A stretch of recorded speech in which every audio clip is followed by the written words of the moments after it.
والله عيب اللي بيحصل ده. يعني راجل زي دوت طويل عريض عمال طالع يرقص في المترو. طب البنات اللي رقصوا في المترو اتقبض عليهم. طب البني ادم دوت يعني ايه موقفه يعني بملابسه الداخلية ديت؟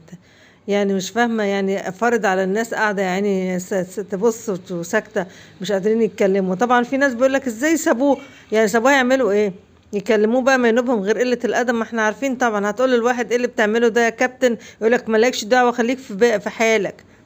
صح ولا لأ؟ ومعقولة الناس اتهبلت كلها عشان تاخد فلوس ولا ايه؟ مش فاهمة. ولا إيه ده؟ شوية شوية يلم النقطة. هو احنا هنلاقيها منين ولا منين؟ يعني اللي بيطلعوا يرقصوا في المترو ولا محمد رمضان ولا يعني امال الفلوس اللي بتصرف على الازهر دي بتعمل ايه؟ المليارات ميزانية الازهر دي بتعمل ايه؟ خلاص وفروا المليارات دي بقى ووزعوها على الناس الغلابة بدل ما هم بيطلعوا يهينوا روحهم عشان يطلعوا له بقرشين في اي حتة. يعني ده اقتراح يعني.